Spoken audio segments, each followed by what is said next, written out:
Oh, Yay. I think it's already recording. Maybe I should pause it. Document in the world. But I wanted to highlight verse 22 here, that we take a bunch of hyssop. I have no idea what that is. Some sort of branchy thing. Dip it in the blood that's in the basin. Apply that to your doors because of the passing over. And you shall say, it's a Pasach. We're going to eat this thing that we just murdered, wiped on our doors, because God will pass over our houses, smite those Egyptians, and save us. Remember the hyssop. It's in a whole different color. Remember, it's color-coded. So now we see this holiday starting to get smooshed. We're running away from the country very quickly. We had time to steal some stuff from our neighbors. But we definitely couldn't bake our bread for more than 18 minutes. And how they knew it was 18 minutes 4,000 years ago or whatever, beyond me. They had a sense. They had senses we don't have. They could not delay. And again, why do we matzah? Because we were in a hurry. So this slide is brought to you by 90s pop for some reason. This is to the theme of let's talk about sex, baby. Except it doesn't quite work because we're talking about meals in the intertestamental period, which is the period between the Hebrew Testament and the Greek Testaments, which is when our religions incepted each other and started getting all twisty tangled in each other. It's beautiful. If you want to see a breakdown of like our actual Seder and how it got storyfied and stuff, please see Mishnah Pesachim 10. That's not what we're quite here for, though. So I'm going to promise you right now that most of the meals in this time period just looked like a Seder. They all just happened to be very similar. They probably had some wine. They probably had some bread. They probably blessed those things, but maybe the blessings probably weren't fixed. Vegetables, they dipped. Guess what? The Romans invented hors d'oeuvres. And they didn't have chairs. The leaning thing seems special to us now because we have all of this Western furniture. They just sat on the ground. Because you know what's free? The ground. And I can give you the article where I learned this from. It's by a guy named Boxer. I have no idea how to say his name either. Which I got from Dr. Kylynn. It's fun to watch Karen watch this because she knows these teachers. And we probably ended up ritualizing this meal so much because we couldn't sacrifice meat at the temple anymore. And that's how we became Jews, was pretty much the temple went boom. But also when the temple went boom, some of us started becoming Christians. So obviously the best gospel is this fictional book. But that's not what I'm here for today, unfortunately. Although in my Origins of Christian presentation for my Gospels class, I did use it. So, what? It's a great read. If you want to read it, it's a great read. Mm-hmm. He does a really good job academically of setting the context of the Near East at that time. He does a really good job fictionally of filling the years we don't have accounted for Jesus's life with historically inaccurate things, including Kung Fu. And I think personally, he does a good job getting Jesus from a child to the man that is martyred, while telling his friends, it's totally okay if you throw me under the bus, I still love you. So there are 4 main Gospels. We're going to start with Mark. It's one of the 3 synoptic Gospels, which means that they're the same. Mark is the oldest. They used to think it was Matthew because it was the longest. I don't know. I don't remember that part. But it's definitely Mark because of the overlapping material in the Gospels, Mark has the most. It's also probably based in Jerusalem and is definitely a Team Peter book, because you either are Team Peter or you're Team Paul, or you're modern and you are Team both of them. But it's a dangerous game you're playing. You're riding the razor's edge. So welcome to Mark 14. Now, the Passover, comma, maybe not a comma, they didn't have commas, and the festival of the unleavened bread were only 2 days away. Were, plural. And I'm just trusting this translation. It's over there, and I'm tied to my computer. It's the Jewish annotated New Testament. We could probably just stop here. I have just proven in 10 seconds with the New Testament what I spent the last whatever time proving with the Old Testament, Hebrew scriptures. They are two festivals at some point. And here I make a joke about the early church father Origen. That's very important. I don't even quite know who Origen is, but his name sounds like an origin story. So it was important for me to point that out to you.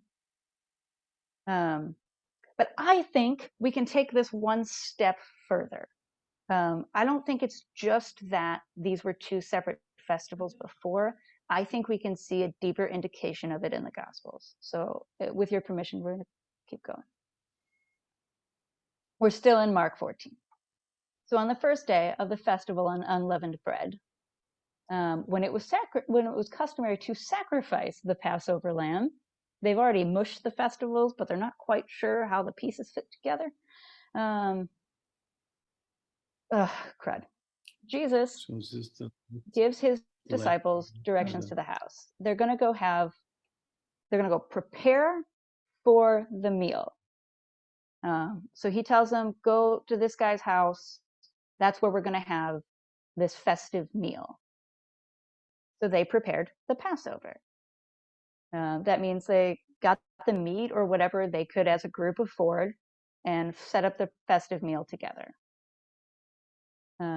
Still Mark 14. I'm not going to read all of this because it's quite lengthy, but it's going to look familiar to many of us. They were reclining at the table. They were dipping things. Jesus took bread. I don't think they were so militant shmira about the flatness of their bread yet. Thank God. Thank God Jesus' last meal might have had some illegal commates in it. It probably was like pita, Kylynn. Yeah. It's flat-ish, but it's not like a dry, awful, soul-crushing cracker. Ask me how I real feel. Which he had given thanks. So giving thanks is probably a prayer. Many of us pray before we eat. And he broke it and he divvied it out. Then he took a cup, and when he had given thanks, again, probably another prayer. Everybody drank from the one cup, either because it was ritualized or because they had given away all their money and could only afford one cup. First part serious, second part a joke. Okay. I think you might be closer to the truth. What? You might be closer to the truth. So truly, I tell you, I will not drink again from the fruit of the vine. Those of you who have ever made kiddush, borei peri hagafen, the fruit of the vine, until the day when I drink it in the kingdom of God. When they had sung a hymn, then they were done with the meal and they went out to the Mount of Olives. Let me see if I can get this right. Rabbi Martin Cohen, and I have to say Martin because we also have a Rabbi Norman Cohen, says that this is not the oldest Jewish text, but it's the oldest text that we see Judaism in.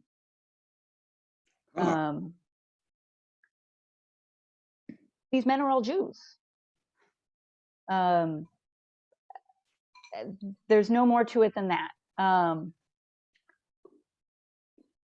So what would, can I ask a question?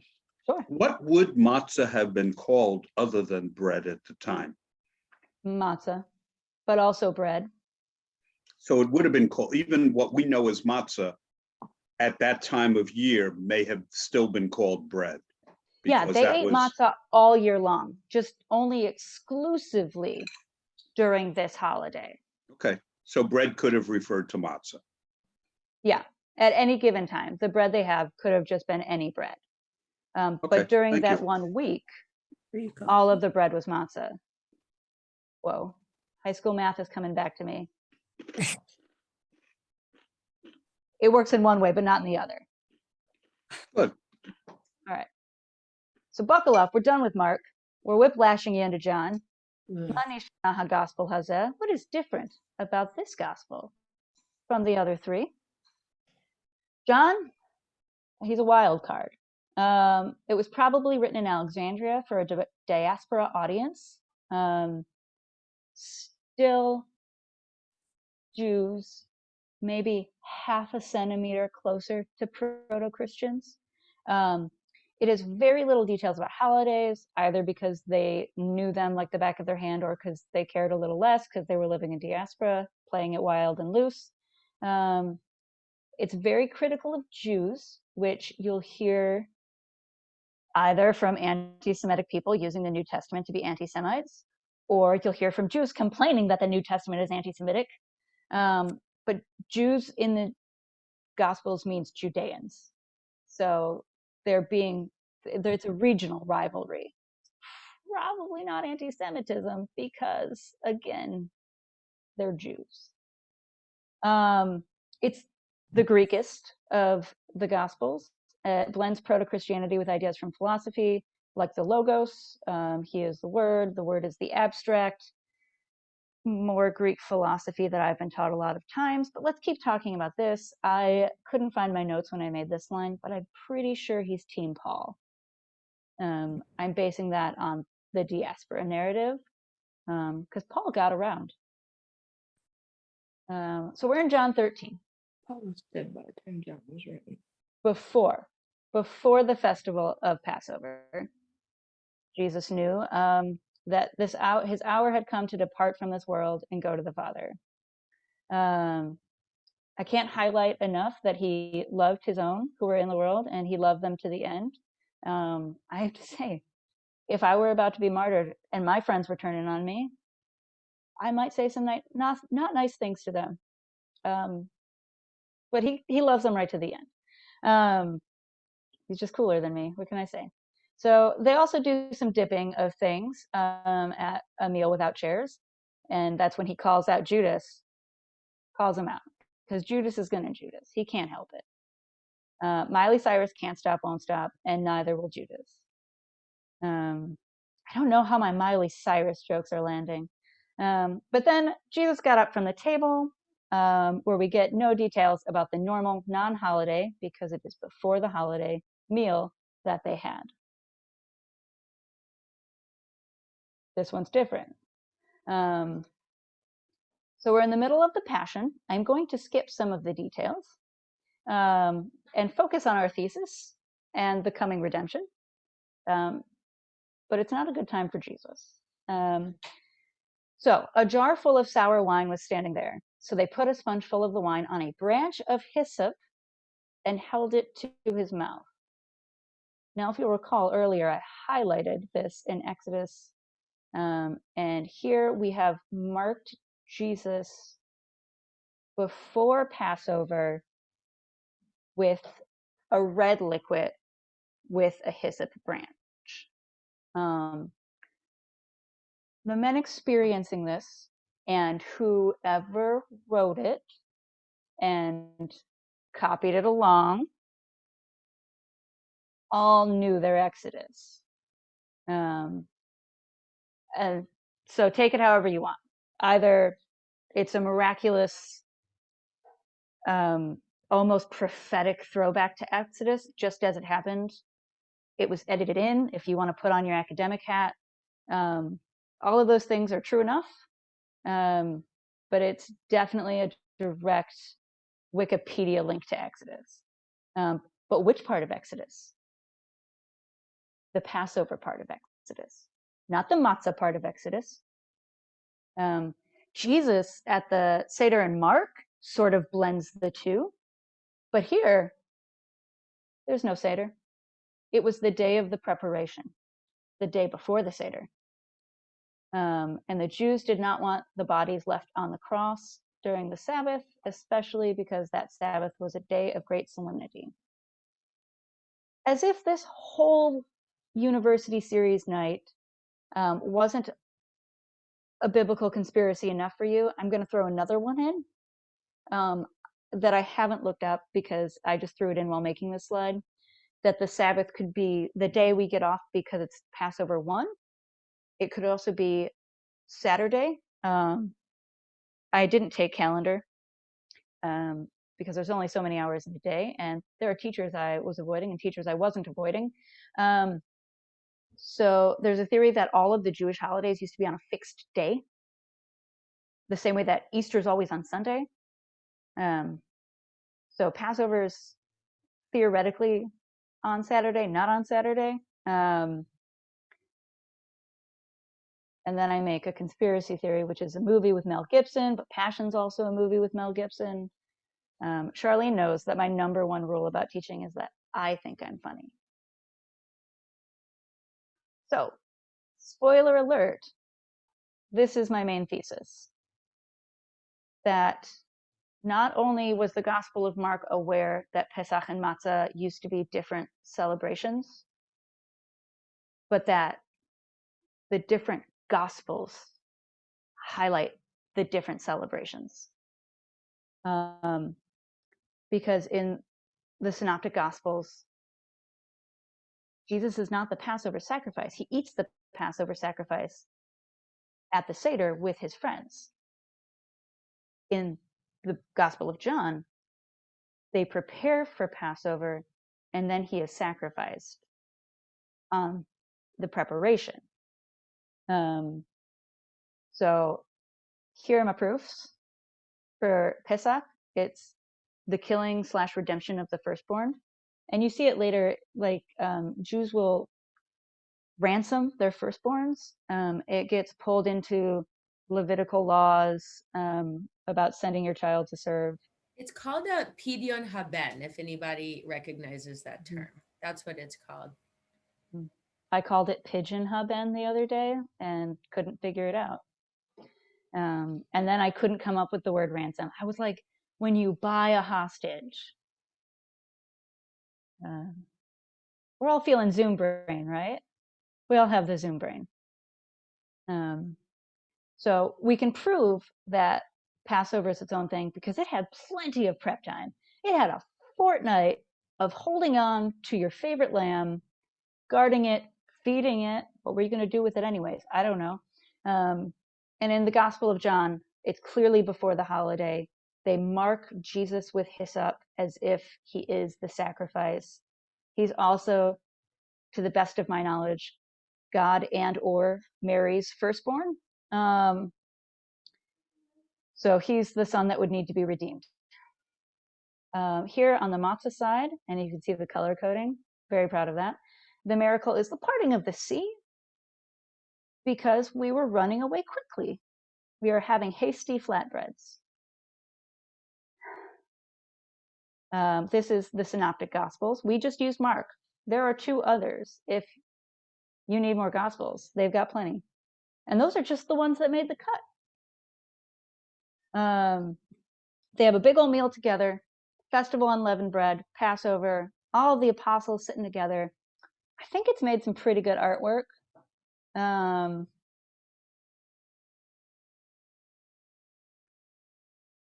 But what they all have in common is redemption. It's springtime. Vaccines are coming in. We're redeeming our firstborns. So my question is, first of all, how do I stop sharing? Which one do we like more? I know on our plates, matzah is probably going to take precedence over slaughtering our own goat and or deity. I don't know, Kylynn. That sounds really appealing, actually. When I you know come how many over, kids you have, and I expect you to have the same amount of kids after this holiday. oh, thank you. Which one sounds? The blood libel. Which one sounds more like your kishkas? Like the idea that Jesus, whether he's your deity or he's just an awesome, amazing person in these holy, holy books, is he the sacrifice? Are we commemorating Passover with his death? And obviously there are holes in both of these theories. The Mark calls it out, or Caiaphas, if you're mostly familiar with Jesus Christ Superstar. They don't want to riot during Passover. The Romans don't want to riot during Passover. So either way, it's very tense. Killing someone right before or killing someone during the Chag. I mean, but can we have both? Any thoughts about which you would prefer? Jesus having a last meal where he teaches the people that pass on his story, or them passing on his story by losing him as the sacrifice of their holiday?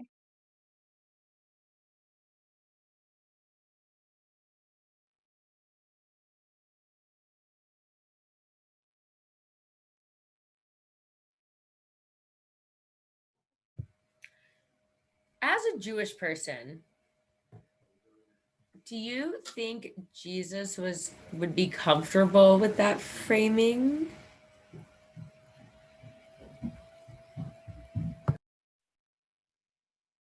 I think if he had the two slips of story in front of him, maybe.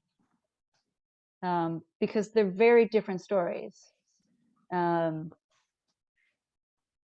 both lead to his martyrdom and the redemption of people, either through his mind-blowing concepts of spiritual redemption instead of state redemption, or through the redemption of him sacrificing for our sins.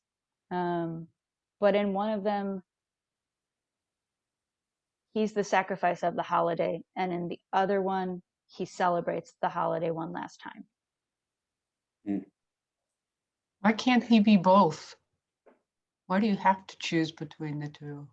Yeah, you do. If you could- Maybe we don't. They're both in the New Testament. They both made the cut.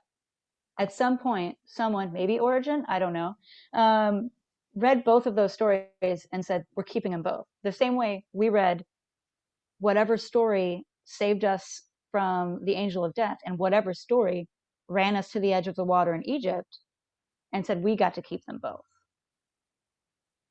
So this has been a very academic criticism of the words and the editing. Has a name. Karen, do you remember the name of the just criticism theory? What is it called? I think it's just, yeah, Textual criticism. textual criticism. Oh, in my defense, it's an hour later here.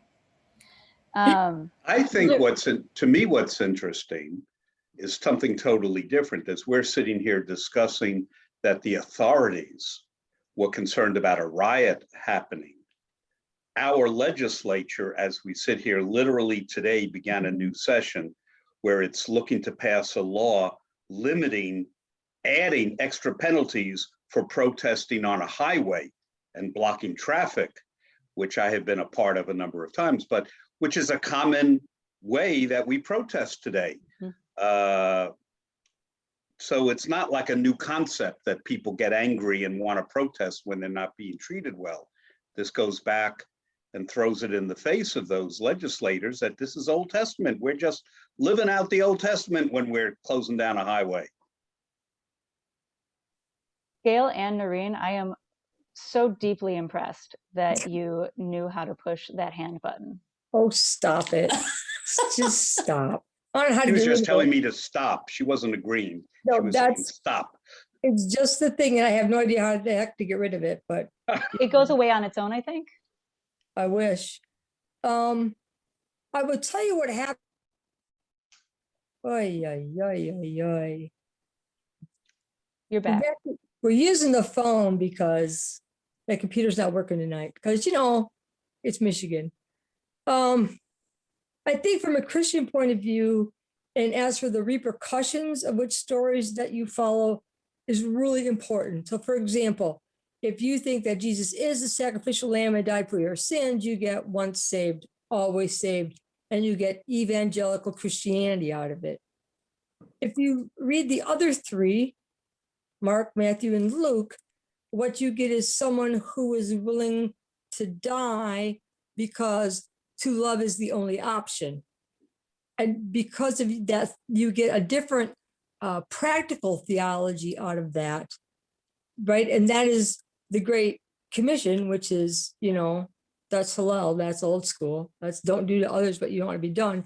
And the other one gives you mega churches and Rick Warren, where the emphasis is on, saving people, getting them baptized, and then cutting them loose on the world to be who they are. So there's a huge difference from practical theology point of view. So if you've heard big tent Judaism, there's big tent Christianity. One of the textual criticism ideas as why we canonize narratives that are sometimes opposite each other, if not slightly different from each other, is we wanted groups to agree. It was a compromise between groups. So say you're a bunch of scrappy tribes trying to form a people at some point in the desert, and one people have this bomb story about this demon and we painted our doors and it totally worked and God loves us. And this other tribe has a story about, yeah, we were running away from Egypt where we were slaves and the sea parted for us and God sent down all these, we ran away and it was great. And they say, I bet you we can come to a deal. Is probably the same thing. It's a very Jewish thing happening in the canonization of the New Testament because they were Jews. Where we had people from Jerusalem, we had people living in diaspora who had some very similar ideas and wanted to make it work. And now we have an even greater range of Christianity 2,000 years later. The same way that all Jews are totally the same.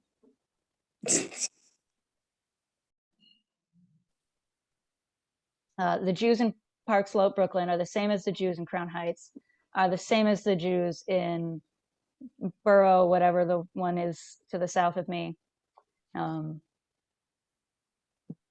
which is, I think, going back to the politics that Phil pointed out to us, the same thing that happens in any coalition forming, whether you're the people protesting or the people responding legislatively,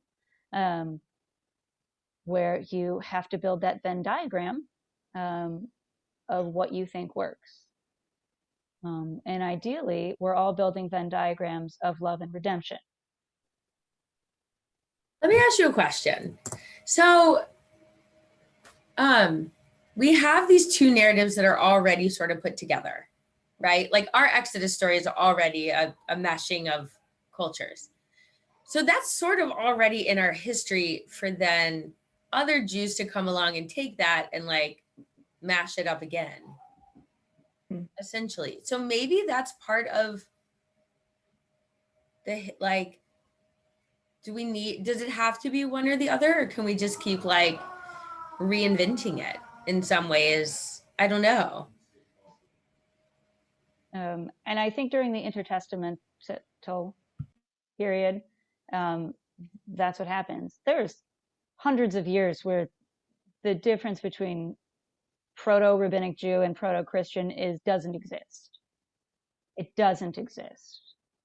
And I think we can see today interfaith families, coalition building, universal Unitarianism. I think we can all see things that we agree on. And whether or not we're willing to weave our origin stories into them, and what kind of cuts we have to make to do that is fluid.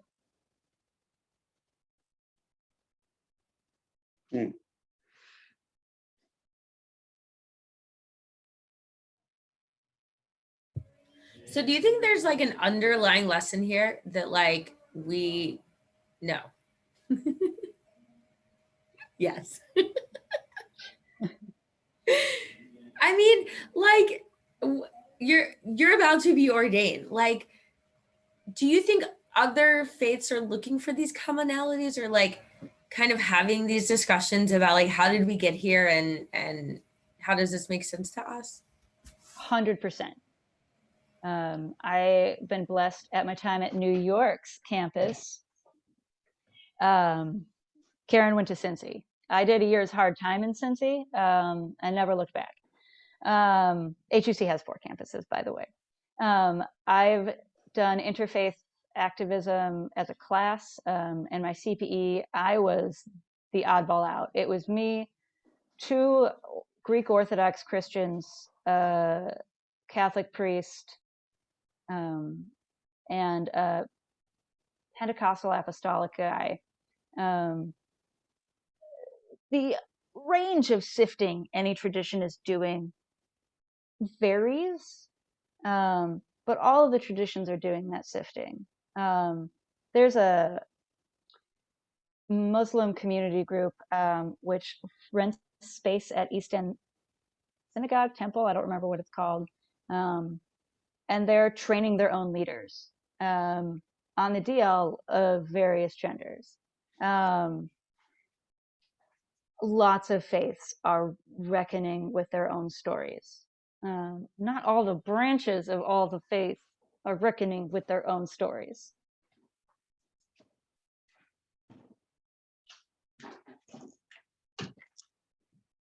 Does the Reconstructionist stream come to this in a different way?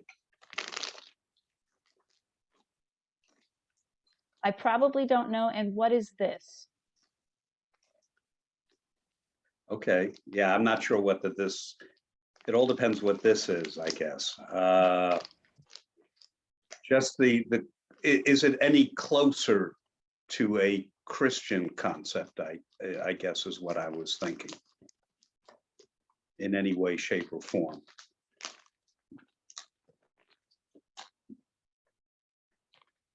I don't know. Most of my knowledge about Reconstruction Judaism is from the like 40s.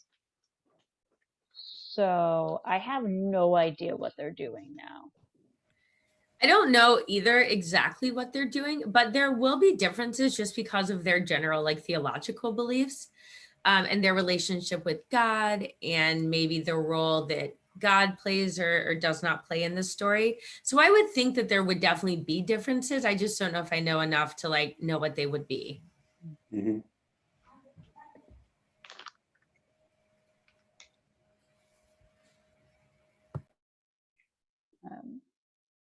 This is all I have for you wonderful people. So can we now, celebrate Passover without matzah? Technically, I think you just have to eat matzah the first day.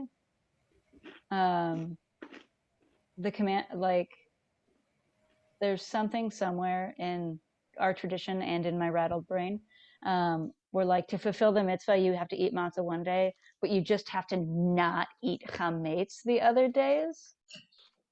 Mm. And that's how you have some very stringent Orthodox friends who like take the nibble lest they accidental of matzah, lest it somehow leaven in their mouths. They will eat the bare minimum of matzah. I've never heard that before. Because they'll eat the olive size bite of matzah to fulfill the mitzvah. I didn't realize it had to do with that something like there might be some sort of reaction. Yeah. Interesting. Big tent. Lots of interpretations of stories that may or may not make sense when we stitch them together. Isn't it fun? I mean, that's true of the whole Torah. The whole Torah is basically stitched together. In that same class with Dr. Aaron, you can look at Genesis and Exodus and see how they were even connected together in and of themselves outside of their stories. Interesting. Yeah, I had totally forgotten about this. I'm so glad you taught us this. It was a fun ride. That's one way to describe Dr. Aaron. He low passed me. I'll tell you, he lived in my neighborhood the second time we lived in Cincinnati, and I'm a walker and he's a walker, and I went out of my way to walk not to see him. I also think he looks weirdly like Alex Trebek. May Alex Trebek's memory be a blessing to us all. Oh yeah. But yeah, I forgot about this. Like, it's so interesting that we have these two traditions and we don't even really notice it until we delve into text, and even text outside of the Torah, to really understand like what we're really looking at and celebrating. In the school of Martin Cohen, think all Jews should be reading the New Testament for both sides, to understand where it's gone to and to understand the amazing window it gives us into us at that time. It's the only text we really have. Like, it's, you know, it's neck and neck with parts of the Mishnah, but it's the best view we have of that time.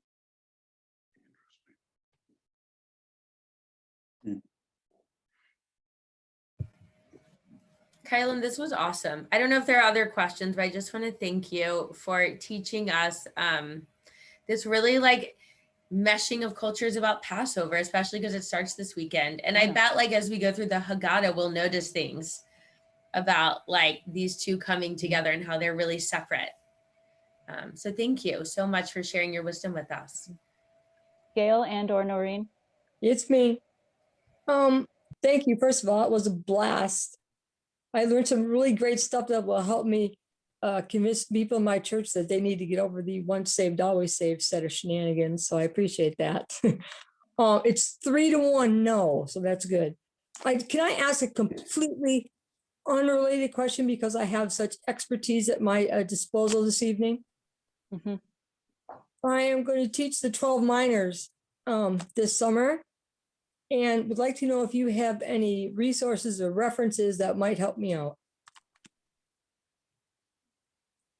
Are they all the same? I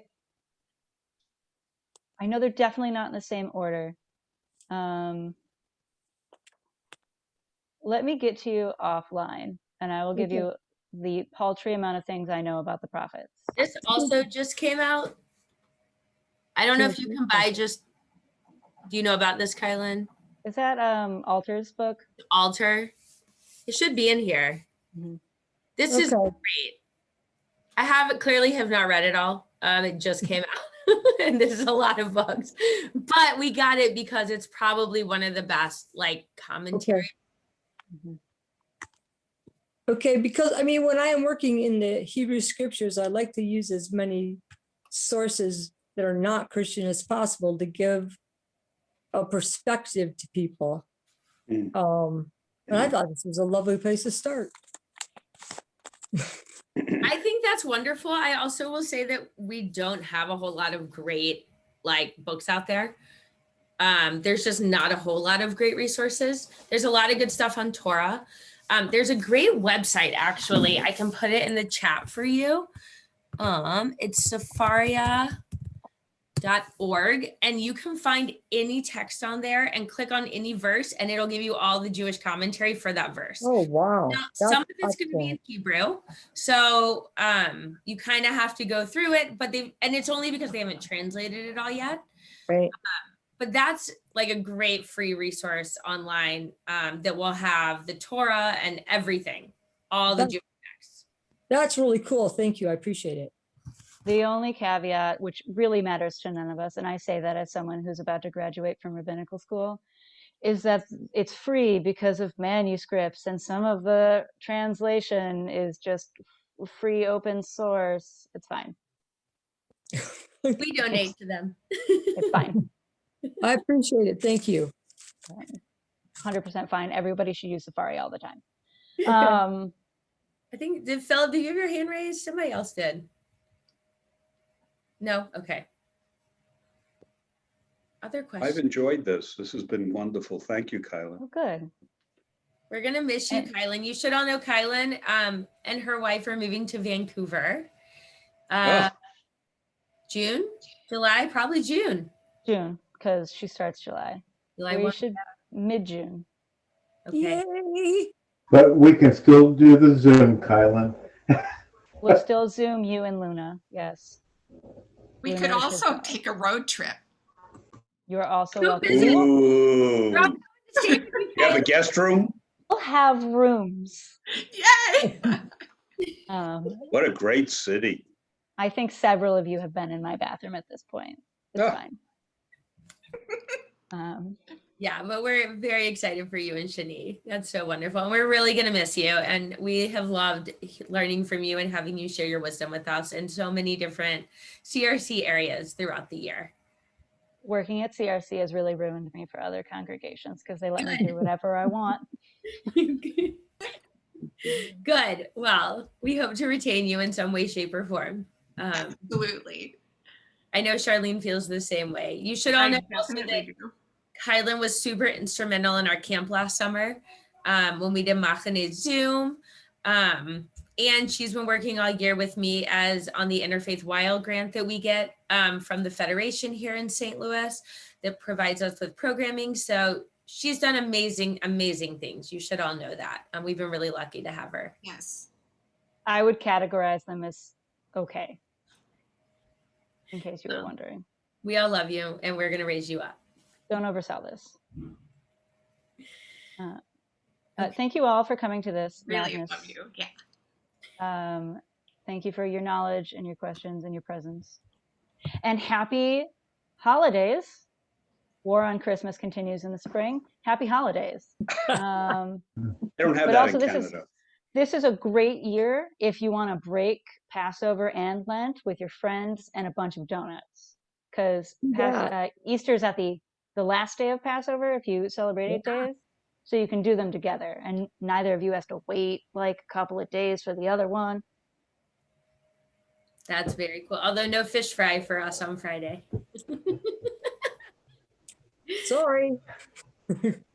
Hey, I just discovered it this year. It's a gem. I am loving the fish fry. I love that this is still being recorded and Oh yeah. people will be able to watch us talk about fish fries. Hey, I'm gonna stop. St. Louis is the best city in the US for fish fries. If you're ever in Detroit, or if you are in Detroit, Scotty Simpson's. Scotty Simpson's all the way. Okay. We've driven 2.5 hours from not Detroit just for fish. Yep.